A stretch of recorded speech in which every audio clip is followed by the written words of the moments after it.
in the last video that I made, I asked you all the question of, is there such thing as a perfect lifestyle foursome? And I spoke about some of the experiences that I'd had when meeting people and why it is that very often a lot of men feel like they are overlooked. And I spoke about the realities of what being a lifestyle couple is like. My name is Rosie Kay, and I'm an open relationship coach and ethical non-monogamy expert. And over on my blog site, ThisKindaGirl.co.uk, I aim to educate and inspire people as to who swingers really are. And in today's video, I will be asking a very blunt question, which is, are swingers too choosy? Now, this is something which I think we've all been maybe accused of over the years, and maybe people have gone, oh, well, you're just being too picky, or you're just being too choosy. And it's certainly something that I myself have heard. So let's get down to it. Let's talk about it. Are swingers too choosy? No. Here is the reality, okay? 9 times out of 10, women have the last say when a couple is considering playing with another couple or a single person. Although it's great that women who are generally the less on-board partner have the final say, it's not always that great, as it can transpire, or it transpires, I should say, that women and men are looking for very different things. A woman will draw her conclusions as to who she wants to swap with and who she wants to kind of include in that dynamic on a very different set of criteria to her man. And this is one reason why men are sometimes called less choosy or less picky, or he'll be with anything. And this is why, a lot of men are kind of, this is, the general consensus is, oh, men will be with anyone, essentially. And this is why, because we have a different set of criteria to base things on. So women get the last say, but they are basing that last say on something very different to what men are. Men and women determine who they want to be intimate with based on totally different lists.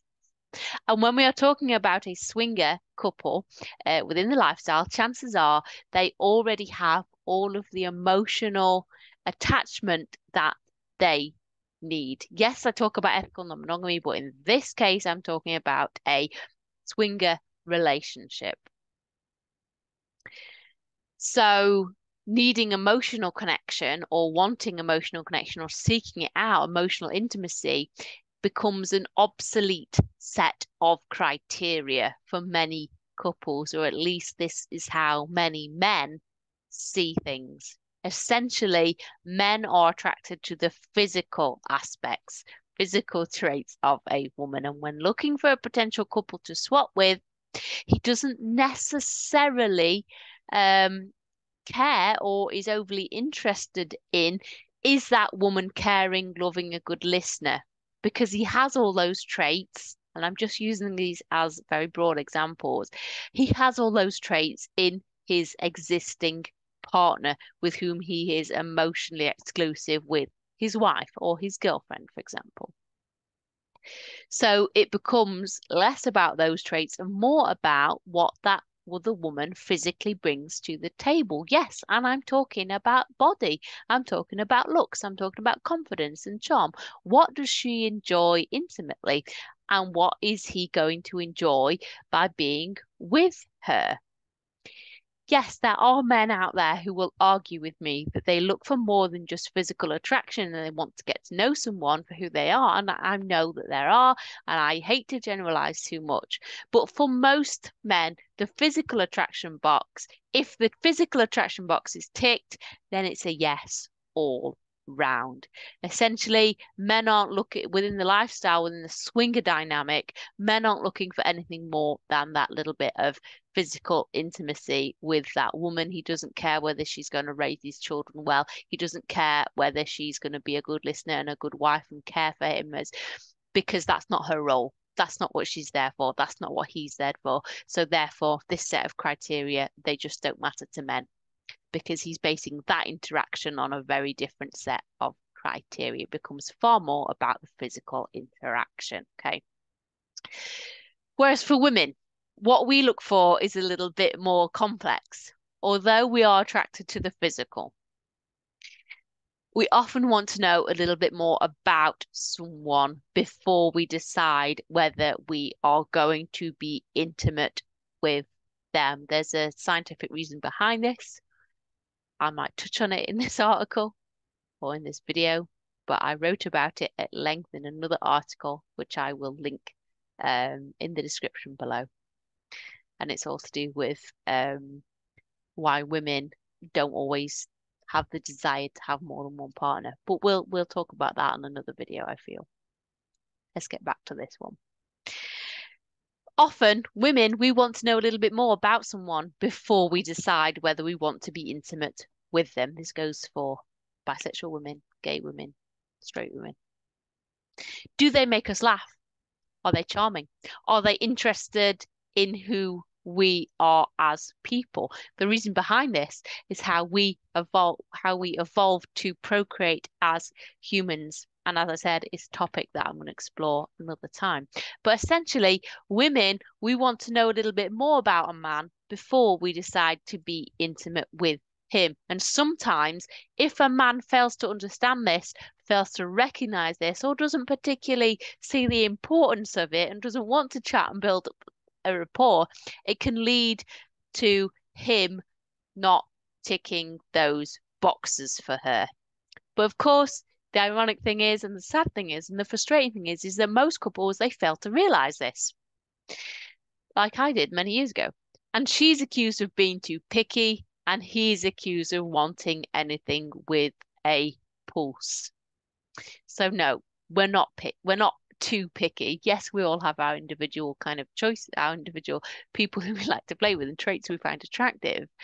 But it's not that we're being too picky, it's because we are hardwired into finding different traits in people attractive and having a different set of criteria. I'm going to talk now about why you shouldn't, however, take one for the team. Being in the lifestyle is about mutual enjoyment. And although you may have to compromise occasionally, taking one for the team is not what we do. It's not swinging. Being coerced or being pressured into doing something you're not entirely on board with, or simply go along with proceedings to keep your partner or other people present happy, it's not what being in the ethically non-monogamous lifestyle is all about either. If you end up taking one for the team, you will end up resenting the lifestyle. And I don't need to tell you that you will find little pleasure in whatever it is you are doing. And this can have a detrimental effect on your own relationship. As I've already said, we are all individuals within the lifestyle, and we all have individual limits and boundaries that we do not like to cross. Your partner and prospective play partners should respect this, and you should respect theirs also. So what can we do to solve the problem of swingers being too picky? Now, it may sound like the perfect foursome is unachievable and will forever remain a fantasy for most couples. After all, finding that perfect couple who are the ideal couple when all your schedules align, who all want the same things, it is pretty hard to find. But finding people who do tick most of your boxes, working with them, being honest with each other, and compromising when necessary is far more realistic. I'm not going to tell you to cast aside your tick list, okay? And I'm not going to tell you to lower your standards because, after all, there are some things that we can't budge on. For example, I only like playing with fellow bisexual women and usually dominant women. I can't turn this off, all right? I can't turn off sexuality, and nobody should have to. And you can't always turn off those traits that you find really attractive in people.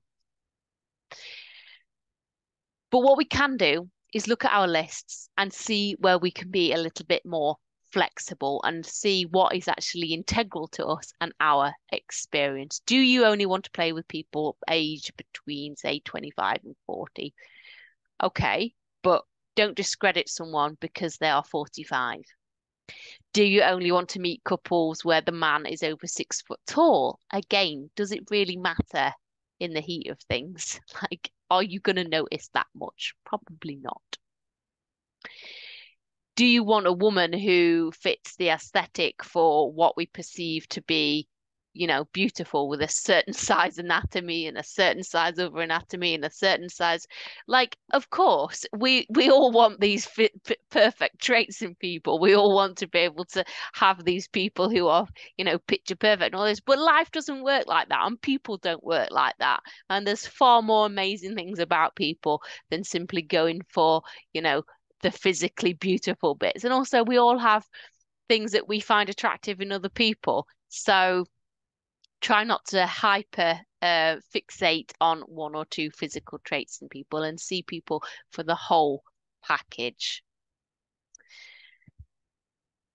Does it really matter if somebody's a certain size or a certain shape? So what if somebody's a 14 and not a 12? They're still an amazing person and they're going to bring loads to their party. So don't discredit them, is what I'm trying to say. We all have to embrace our differences. Another thing that many swinger couples they do is that they overthink or they fail to recognize the reality of what it is they are doing. If you are a lifestyle couple, as opposed to being polyamorous, you're probably only looking for a physical connection with another couple. In other words, these are not people who you're looking to date on the long term or have a deep emotional connection with, because you have all of the emotional connection with your existing partner. Sometimes when we meet another couple in a club, the interaction between us, it may only be fleeting for a couple of hours, if that. So again, does it matter if the guy is rocking more of a dad bod than a six-pack bod, for example? Does it matter if that lady is a size 14 rather than a size 12? Does it really matter in the grand scheme of things, is what I'm trying to say. A few examples here that I'm going to read because I've heard these myself. Does it matter that his wife is 35 instead of 30? This is another one which I heard. Does it matter if people have kids? I've heard this one myself. They aren't in the damn club with you, so stop overthinking it and look at the reality. In this situation, are these people offering us the sort of connection we are seeking?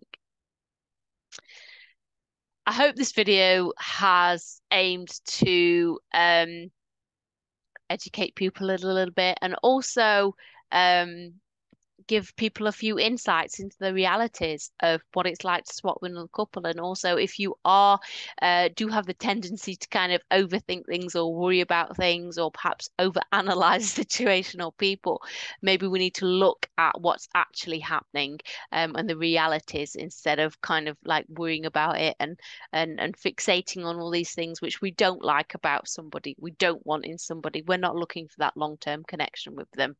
Does it really matter in the grand scheme of things? Why don't we instead practice being in the moment and enjoying being in that journey and being in that place at that time with the people who are ticking this other set of criteria? I hope you've enjoyed this video. I will put a link to the written article below that I made. If you'd like to read any more of my work or you'd like to watch my videos, then you can watch them here on YouTube. And you can read my blog articles and find out about the work that I do with my clients over on my site, ThisKindaGirl.co.uk. And if you would like, I do also have a members community. You can find all of the information below in the description for this video. And I hope you've enjoyed it. And I shall see you all next time.